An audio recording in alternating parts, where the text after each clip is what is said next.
Selamat petang, salam sejahtera. Terima kasih karena bersama dengan saya di Nazilin Unity Channel. Hari ini jangan jauh-jauh, mari dekat-dekat sini. Aku nak cerita dengan kamu satu isu yang paling hangat yang aku cari dan cari, akhirnya jumpa.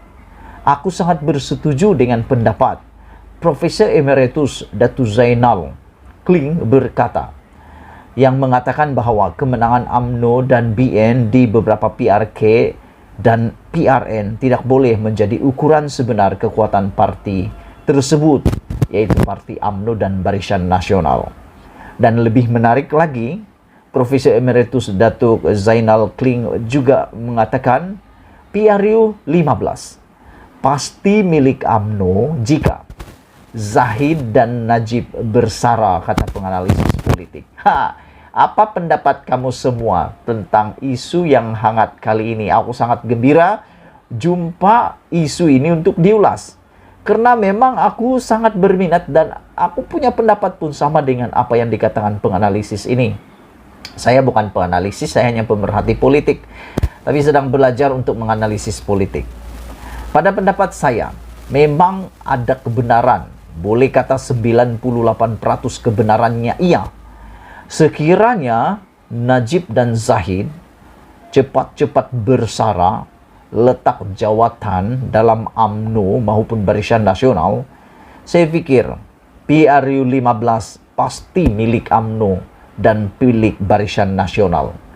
PH hilang kuasa, PH hilang hala tuju, PH tak tahu lagi nak ulas apa kalau Najib dan Zahid ini sudah tidak ada lagi menghantui UMNO dan Barisan Nasional. Ada juga orang kata kepada saya, UMNO Barisan Nasional diselamatkan oleh Najib dan Zahid.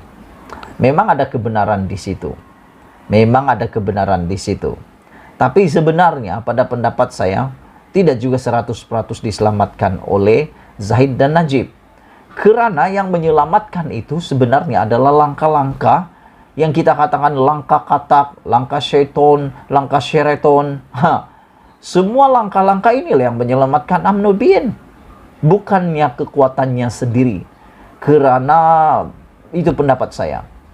Dan yang paling penting, kalaulah seperti yang dikatakan oleh penganalisis ini, Zahid dan Najib bersara daripada politik, apalagi bersara dalam UMNO dan Barisan Nasional, aku pikir tidaklah semua mungkin, tapi lebih kurang dalam 60, 70, 80% orang yang selama ini menyokong UMNO Barisan Nasional telah meninggalkan Barisan Nasional dan UMNO akan kembali semula ke pangkuan UMNO dan Barisan Nasional. Karena ramai juga kawan-kawan saya, pemerhati-pemerhati politik yang lain bercerita, kami cerita-cerita, mereka katakan mereka akan kembali semula menyokong Barisan Nasional dan UMNO.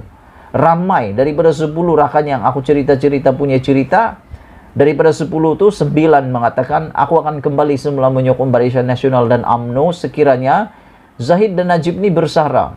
Karena mereka kata yang mereka sanksi ini adalah Zahid dan Najib ini masih lagi tidak lepas daripada membebankan UMNO, kata mereka. UMNO tidak boleh terlampau yakin dan selesa selepas menang bergaya dalam beberapa PRN dan PRK baru-baru ini. Penganalisis politik Profesor Emeritus Datuk Zainal Kling berkata, kemenangan itu tidak boleh menjadi ukuran sebenar kekuatan parti tersebut. Memandangkan bilangan keluar mengundi adalah kecil dan sokongan kepada mereka pula datang daripada penyokong tegar. Kemenangan baru-baru ini di PRN Johor terutamanya adalah bukan karena pertambahan undi daripada pengundi lain, tetapi karena wujudnya pengundi atas pagar pertama. Yang kedua, ramai tidak turun mengundi. Sebenarnya yang mengundi UMNO itu hanyalah yang penyokong tegar mereka. Masalahnya di PH dan PN adalah mereka, ramai penyokong mereka tidak mengundi. Kenapa? Ada yang kata dengan aku, mereka kecewa. Mereka kecewa karena berlakunya langkah Sheraton itu. Mereka kata dah undi puas-puas, dah undi penat-penat, dah berjuang penat-penat, akhirnya tumbang begitu saja. Kecewa. Tapi harus ingat, luka itu sudah mulai sembuh dan mereka berhasrat untuk menang semula dalam PRU 15 akan datang.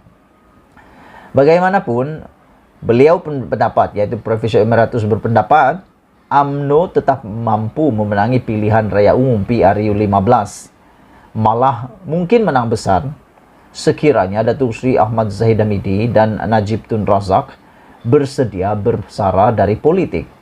Persoalan yang petang ini, yang paling hot, yang aku suka dengan tajuk ulasan kali ini adalah Najib dan Zahid sediakah untuk bersara?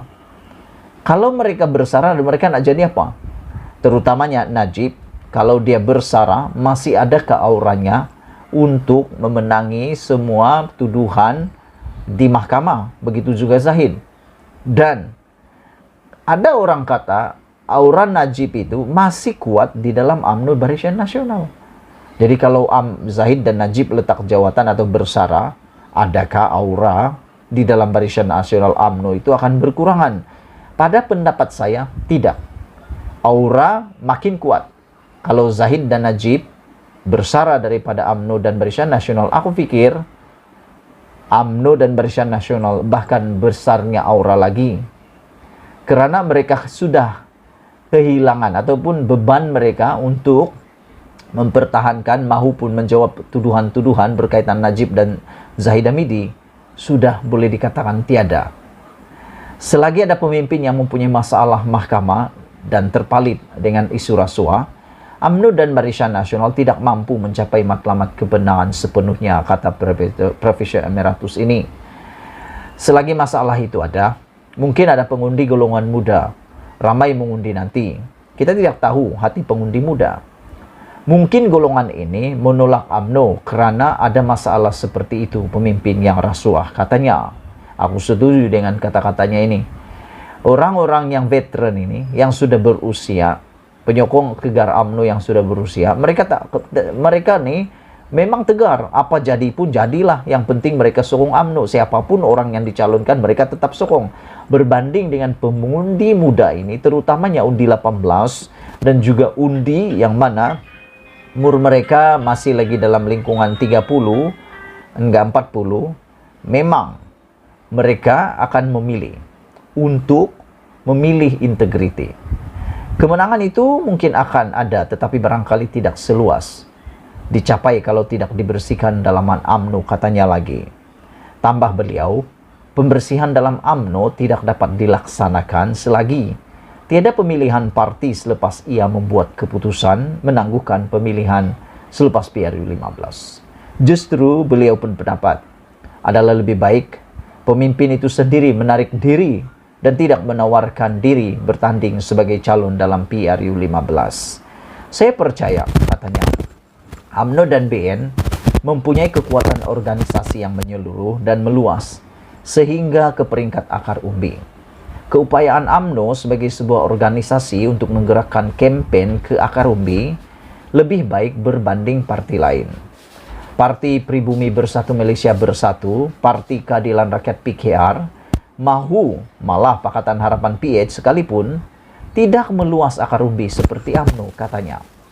Esroni sebelum ini melaporkan meskipun populariti Najib dilihat meningkat kebelakangan ini, namun hanya 4% pengundi mahu beliau kembali menerjui negara.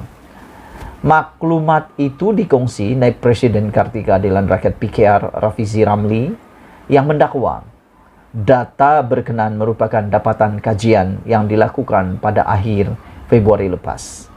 Bahkan dakwa Rafizi lagi, ahli Parlimen Pekan itu merupakan pilihan terakhir selepas 5 tokoh politik lain termasuk seorang lagi Perdana Menteri, bekas Perdana Menteri Tun Dr. Mahathir Mohamad. Bermakna Tun Mahathir Mohamad berjaya mengalahkan Najib sekali lagi. Kalau dipilih menjadi Perdana Menteri sekali lagi, Tun lebih dipilih berbanding Najib Tun Razak. Wow, ini satu pendedahan luar biasa. Sebelum kita berpisah, adakah Anda menyanggah pendapat daripada Profesor Emeritus ini? Adakah Anda tidak bersetuju dengan beliau? ataupun Anda bersetuju dengan pendapat Profesor Emeritus ini. Sekiranya Anda mempunyai komen, sila tinggalkan ruangan komen. Sekiranya Anda suka dengan video ini, share video ini kepada semua orang, supaya orang juga tahu bahwa Malaysia perlu pemimpin yang baru, yang berintegriti, bersih. Kita jumpa lagi, Malaysia kita punya, kita jaga sama-sama, cintai Malaysiaku. Bye-bye.